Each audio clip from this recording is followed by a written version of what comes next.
Lo dije bien. Guau, guau, guau, guau. Ok, ahí. 3, 2.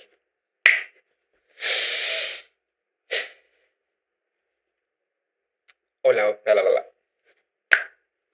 Este extraño pero bonito podcast llamado Psicosis. Ay, papel.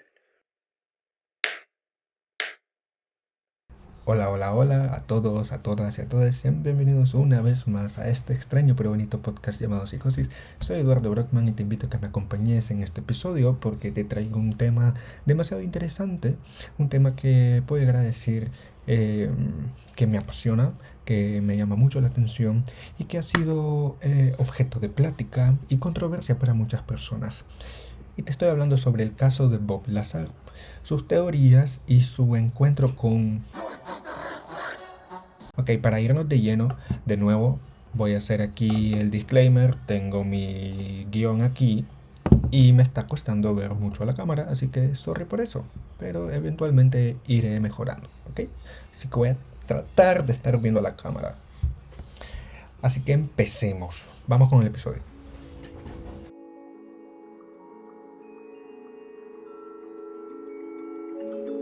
Robert Scott Lazar, mejor conocido como Bob Lazar, nació en Coral Gables, en Florida, el 26 de enero de 1959.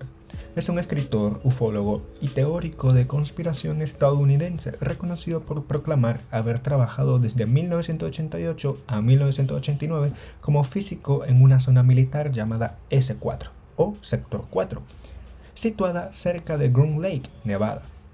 Según Lazar, las instalaciones de S4 se utilizaban como una localización militar remota y oculta para el estudio de ingeniería inversa en naves. Lazar asegura que vio 9 platillos voladores diferentes durante su estancia allí. Ahora, unos datos interesantes de este hombre es que asistió al Pierce College de Los Ángeles y se declaró en bancarrota en 1986, cuando se describió a sí mismo como un trabajador autónomo dedicado al revelado fotográfico. Actualmente Lazar posee y opera United Nuclear Scientific. Actualmente Lazar posee y opera la empresa United Nuclear Scientific Equipment and Supplies, que vende una variedad de materiales y productos químicos. Lazar ha alcanzado notoriedad. Lazar ha alcanzado notoriedad como teórico de la conspiración de Área 51 desde noviembre de 1989, cuando apareció en una entrevista especial con el periodista e investigador George Knapp en la cadena de televisión de Las Vegas, Class TV, para hablar de diversos aspectos de las implicaciones de su trabajo en un grupo militar secreto llamado S4 o Sector 4. Pero ok, a ver, vamos a adentrarnos un poquito, o sea, ese detalle específico o ese momento específico de la vida de Lazar, para que podamos entender de dónde se origina o cómo se empieza a formar dichas teorías por parte por parte de Lazar como por parte de todo el público. Entonces, pongámosle desde el inicio, ¿ok? Vamos a dejar las luces de un solo. Me está frustrando esta cambiadera de luces. Ok, voy a empezar a contar un resumen de la historia de Lazar. Cómo este entra al Área 51 a trabajar y cómo se van dando las cosas para que este empiece a soltar sus teorías, sus vivencias dentro de esas instalaciones. ¿Qué ha pasado o qué fue lo que pasó luego de todo ese revolú que vivió este hombre en aquel tiempo? Entonces, todo inicia o debemos entender de que Lazar es un científico, un físico, un teórico, una persona que sabe de verdad. Entonces, para 1988, que es, pongámosle como el génesis de todo este problema, para 1988, Lazar estaba trabajando en el Laboratorio Nacional de Física de Los Álamos de la Universidad de California, cuando conoce a un hombre desconocido, que le propone trabajar en un proyecto de ingeniería inversa. Este hombre desconocido es Edward Teller, un físico de origen húngaro nacionalizado estadounidense en 1941, país que había emigrado en 1935 huyendo de las persecuciones de la Alemania nazi. Pero ¿quién es Edward Teller? Ni idea, vamos a investigar ahorita. Entonces Edward empieza a persuadir a Lazar Aparte de que estaba muy interesado por su trabajo, porque ya tenía, pongámosle, buenas referencias de este hombre, hablando de Lazar, por lo que Edward le extiende la invitación o le extiende la propuesta para trabajar en dicho proyecto secreto, en dicho proyecto muy importante. Entonces, Lazar, lleno de interés, de intriga y obviamente de emoción, manda su currículum y al poco tiempo es contratado. ¡Se me apaga la batería, no! Para su primer día de trabajo es citado en el aeropuerto de Las Vegas, en donde conoce a su nuevo jefe, Dennis Mariani. Ambos abordan un avión que los deja en el desierto, en una zona localizada junto al Groom Lake. Una vez estando ahí, el acto siguiente es abordar un autobús con los vidrios totalmente polarizados, en donde no se puede ver de adentro hacia afuera y ni afuera hacia adentro. Una vez ahí, llegan a un edificio con una seguridad intimidante y hacen que Lazar firme un contrato de confidencialidad que de romperlo podrían llevarlo a la cárcel. Ya estando dentro, Lazar disponía de un vigilante durante toda su jornada. Era un soldado que estaba totalmente armado y lo acompañaba hasta para ir al baño. Finalmente introducido en la nómina, encaminan a Lazar a una sala de juntas, en donde le entregan una pila de carpetas llenas de documentos. Pero lo que llamó mucho la atención de Lazar es que estas carpetas contenían fotografías de lo que parecían vehículos o naves militares jamás vistas, comparándolo con los famosos platillos voladores de las películas. Y en pocas palabras le dicen a Lazar: tienes que interpretar toda la información de estos documentos. En su segundo día, llevan a Lazar a un búnker en donde, al entrar, vislumbra una máquina de guerra altamente sofisticada, por lo que Lazar pensó que se trataba de un proyecto de desarrollo de nuevas tecnologías, a lo que le encontró sentido a esos famosos avistamientos de platillos voladores. Pero luego de unas cuantas miradas, Lazar unió rápidamente los hilos y comprendió que dicha nave no había sido fabricada por humanos, dándole más sentido al contrato de confidencialidad, su escolta y las carpetas con fotografías que debía interpretar.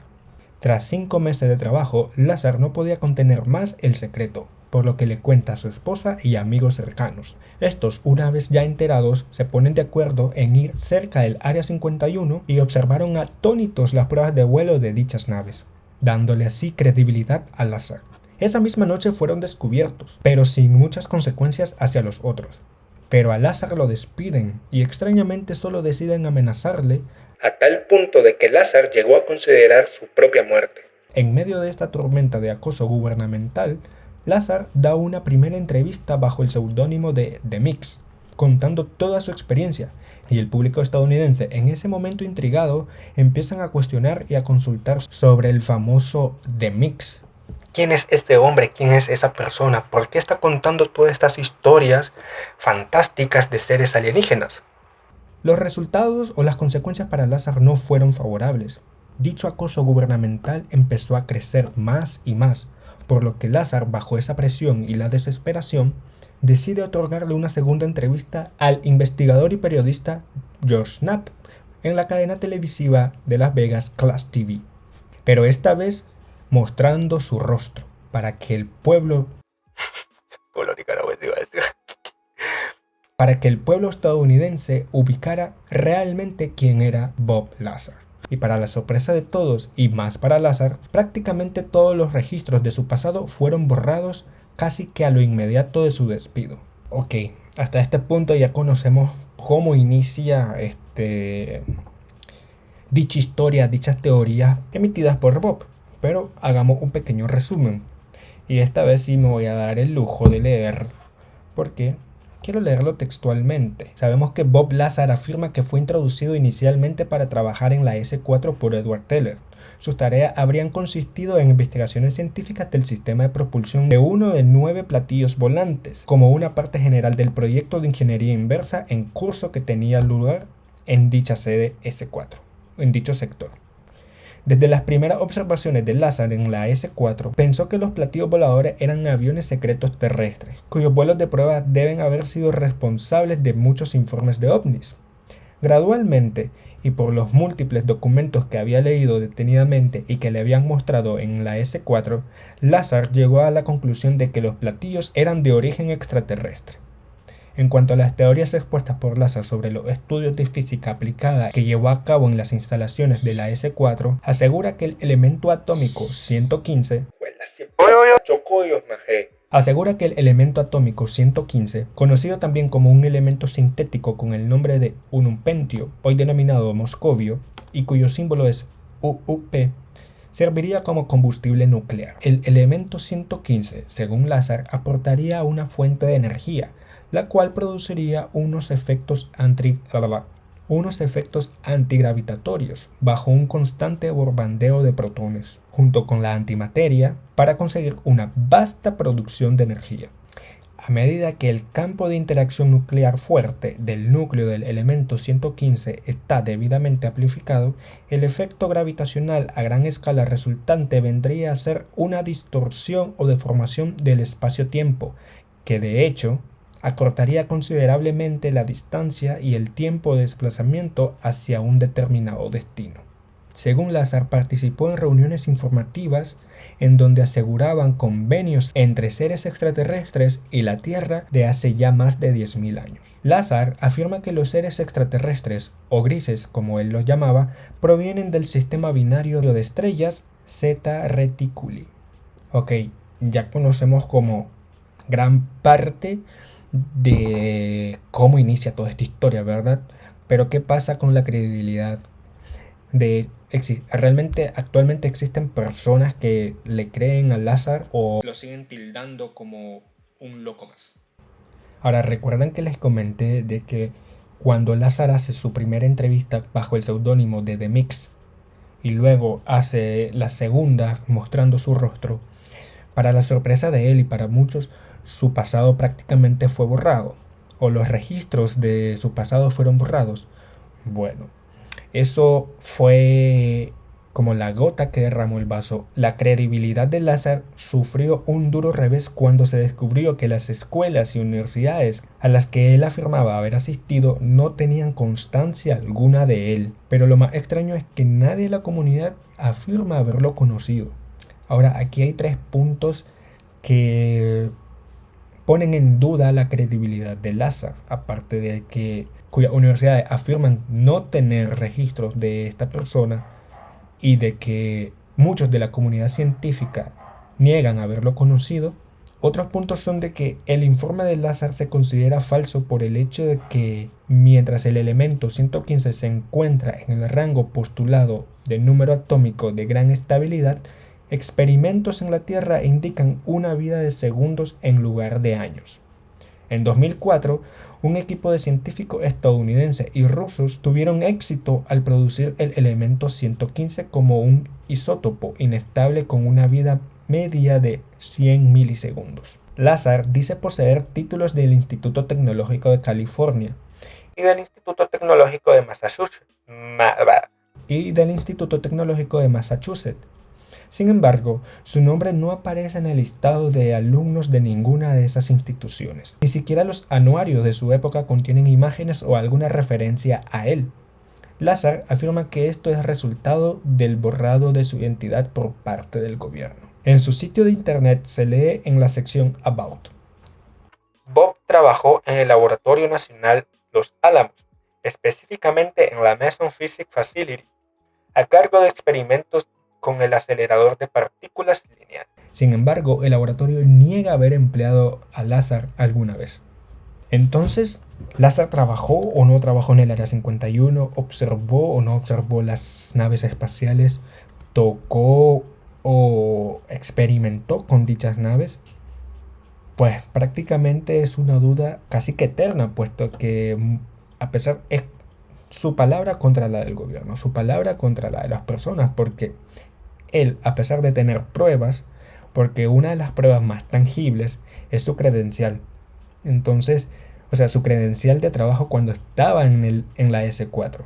Pero aún así lo desestiman y al mismo tiempo salen muchas personas, y no civiles normales, sino personas que incluso también trabajaron ahí en el Área 51 o en ciertos proyectos secretos del gobierno estadounidense, alzando su voz, incluso hasta publicando libros afirmando la existencia de dichos seres extraterrestres.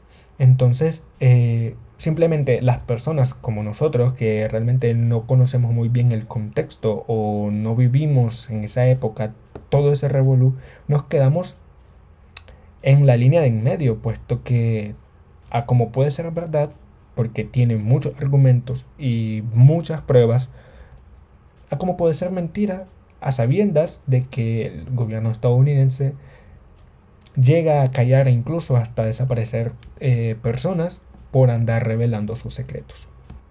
Aún así, Lazar siguió con su vida. Él sostiene hasta el día de hoy sus teorías. Luego de eso se dedicó meramente a su propia empresa, United Nuclear. Y es aquí en donde destaca algo muy interesante. Lazar, a pesar de ser un estandarte de la ufología y de las conspiraciones, también ha sido foco de mucha polémica, específicamente con su empresa. Lazar trabaja en United Nuclear, una compañía de suministro con base en Lynchburg, Michigan. Esta empresa vende una variedad inmensa de materiales, incluyendo minerales, imanes y curiosidades como el aerogel y varios químicos radioactivos. United Nuclear afirma tener más de 300.000 clientes satisfechos, incluyendo organismos públicos, escuelas y científicos amateur.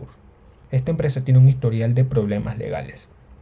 En 2006, tras una investigación federal que inició en 2003, Lazar y su esposa Joy White fueron acusados de violar la ley federal de sustancias peligrosas por enviar productos químicos restringidos y controlados sin licencia a través de las fronteras estatales. Entre ellos pequeñas cantidades de plutonio que fueron vendidos ilegalmente por la compañía. Los cargos se derivaron de una redada en 2003 en las oficinas comerciales de United Nuclear, donde se examinaron los registros de ventas de productos químicos. United Nuclear se declaró culpable de 3 cargos criminales. En 2007, la compañía fue sancionada con $7.500 por violar la ley que prohíbe la venta de productos químicos y componentes usados en la fabricación de fuegos artificiales ilegales. La compañía fue puesta después de un periodo de prueba de 3 años tras declararse culpable de 3 cargos criminales de comercio ilegal interestatal de productos químicos controlados y prohibidos. Lazar United Nuclear aceptó una limitación permanente de venta de productos químicos relacionados con los fuegos artificiales. Ahora, sí, hablamos de fuegos artificiales, pues porque mayormente Lazar se dedicaba a eso con United Nuclear a pesar de la venta ilegal de productos químicos.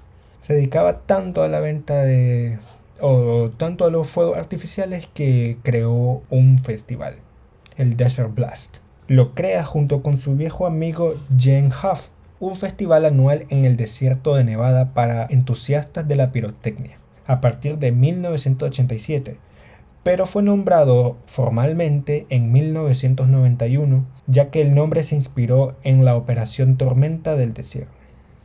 El nombre se inspiró en la Operación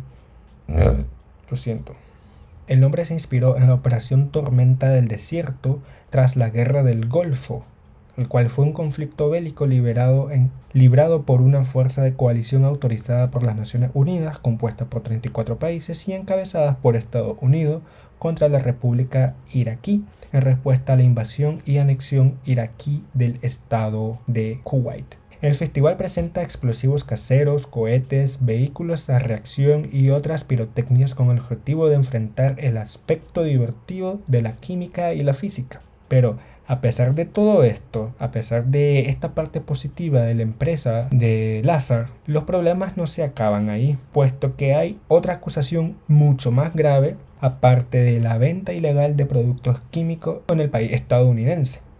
Y es que hablamos de proxenetismo. Y sí, el Lazar era un PIMP. En 1990, Lazar fue arrestado por ayudar e instigar una red de prostitución. Esto se redujo a un delito grave de proxenetismo. Se le ordenó hacer 150 horas de servicio social, mantenerse alejado de los burdeles y someterse a psicoterapia. Entonces, aparte de los problemas de su empresa y esta acusación gravísima de proxenetismo, la credibilidad de Lazar prácticamente sigue pendiendo de un hilo, o pendió de un hilo, ya que lejos, realmente muy lejos de sus teorías conspirativas de alienígenas, mucha gente afirma de que esto solo fue una nube, puesto que conocemos la cultura popular estadounidense, donde estas personas se nublan fácilmente con temas absurdos. Entonces mucha gente afirma de que Lázaro aprovecha esa ola o ese conocimiento de psique estadounidense y lanza sus teorías de que trabajó en el Área 51 como una nube de humo para tapar sus verdaderos problemas, que era la red del proxenetismo y el contrabando de químicos. Pero al mismo tiempo hay otros exponentes que le pueden dar un aporte o peso a la credibilidad de las afirmaciones y teorías de Lázaro, a como fue en 1997 el coronel retirado de Estados Unidos Philip J. Corso publicó un libro llamado The Day After Roswell, en el que afirma que una aeronave extraterrestre se estrelló en el desierto de Nuevo México, a lo que el gobierno estadounidense salió a desestimar dicha afirmación, dándonos a entender de que en ese tiempo y hasta hace muy poco existe o existía una política de negación y que todo estaba restringido referente a dicho tema. Al mismo tiempo, han querido callar o han querido desestimar las afirmaciones que ha hecho Luis Elizondo, un ufólogo que trabajó 10 años en el Pentágono y ha sacado muchas teorías y muchas afirmaciones referente a estas misiones secretas y el contacto con alienígenas. Un informe muy famoso llamado Informe sobre WAPS en 2020 que todavía por el gobierno estadounidense ha sido desestimado. Pero en el 2021, George Knapp, la persona que le hizo las dos primeras entrevistas a Bob Lazar, se afilia con Jeremy Corbell, que es un director de cine, investigador y también ufólogo. Revelan imágenes inéditas de la Armada estadounidense teniendo encuentros ovnis provenientes de los buques de combate USS Ohama y USS Russell, donde uno fue capturado con un smartphone, otro por imágenes térmicas y uno extra en donde se muestra dichas apariciones en el radar de uno de los buques. Estos dos, bajo ese mismo interés de conspiración y teoría alienígenas, anteriormente en el 2018 realizan un documental basándose en las teorías de Lazar. El documental se llama Bob Lazar, Área 51 and Flying Saucers, y se centra en las afirmaciones de Lazar de que intentó realizar ingeniería inversa con naves extraterrestres para el ejército de Estados Unidos en la S-4. Luego de ese documental, tanto Knapp como Corbell se apasionan más por el tema y por eso es que en el 2021 sacan dichas imágenes inéditas de los encuentros con los ovnis. Pero a ver, mi opinión sobre esto. Realmente es interesante, la verdad, es muy interesante y desde mi punto de vista, para mí es muy difícil de no creer. ¿Por qué? Basémonos en esta simple teoría. Ok, nosotros vivimos en un universo, ¿no? Vivimos en un universo. Aparte creo que en el 2018, si no me equivoco, la NASA afirmó que nosotros vivimos en un universo paralelo. ¿Qué quiere decir? O sea, prácticamente estamos así. O sea, este es nuestro universo y este es el universo paralelo. Entonces, teniendo en cuenta de que nosotros vivimos ya literal en un multiverso, es absurdo pensar de que todo ese vasto espacio, ese espacio infinito, lleno de estrellas, lleno de planetas, lleno de galaxias, la vida como tal solo se va a basar en un punto mega microscópico de dicho universo llamado Tierra. Entonces con eso a mí se me hace absurdo el no creer en la existencia de seres extraterrestres cuando en nuestro propio planeta nosotros podríamos ser seres extraterrestres para las formas de vida que viven en el agua y viceversa. Entonces, se me hace, o sea, suena absurdo, suena tonto, suena simple, pero a veces nosotros tenemos la respuesta enfrente y no queremos verla, como he dicho a algunas personas cercanas. Estás viendo y no quieres mirar. O sea, teniendo en cuenta nuestra gran variedad biológica, nos llegamos a cerrar de que solo los humanos, ojo, los humanos locales tontos, porque también tenemos como le dije, una variedad biológica inmensa solo en este planeta. O sea, de que los humanos solo somos los únicos o la única forma de vida inteligente en este universo. Es tonto. Entonces, sí, hay teorías que llegan o rozan lo absurdo, pero al mismo tiempo son aceptadas puesto de que, y esto así, nadie conoce lo desconocido, por lo cual no hay respuesta tonta, no hay respuesta absurda, solo hay respuestas o teorías locas, mas no equívocas. A pesar de aquellas que sí ya se van muy de la mano, poniendo muy a prueba o desestimando lo que son las leyes de la física y la lógica como tal. Pero sí, este tema de Bob Lazar es un tema muy interesante porque también se desencadenan miles y miles, bueno, exagerando, ¿verdad? Se desencadenan varias teorías sobre dichos encuentros extraterrestres, y lo cual me gustaría que sucediera, la verdad, si es que no ha sucedido aún. Y algo que me gusta demasiado de este tema es que siempre está la puerta abierta para la teorización de esto, para poder filosofar, para poder pensar, para poder traer, valga la redundancia, nuevas teorías, siempre y cuando se siga ciertos parámetros de lógica y que no reten de forma absurda las leyes de la física, aunque como aquí lo dijo Bob Lazar, el elemento 115 era un elemento que en su tiempo no existía, es un elemento sintético, o sea, es fabricado en laboratorio, pero estas naves lo tenían de forma nativa. Entonces ahí sí es algo en donde, o sea, tanto la lógica existente como la teoría chocan. Entonces es un tema muy interesante, es un tema que realmente está rico en teorías, está rico en referencias y también puedo decirlo, es rico de platicar, rico de llevar la conversación. Y bueno, me gustaría que me hagas saber tu teoría, cuál es tu posición respecto a este tema. Y nada, invitarte a que le des cariño y apoyo a este episodio y a este proyecto. Y recordarte que me sigas tanto aquí en mi página de YouTube. No olvides darle a suscribir, comentar, darle me gusta. Al mismo tiempo, porfa, anda a mi página de Instagram y para que interactuemos ahí un poco más rápido, un poco más cercano. Y a todas las personas que me escribieron y me hablaron, gracias por todo su feedback. Vamos a estar mejorando poco a poco. Y nada, gracias por haberme escuchado en esta ocasión. Nos vemos en el próximo episodio. Así que abrazos. Adiós.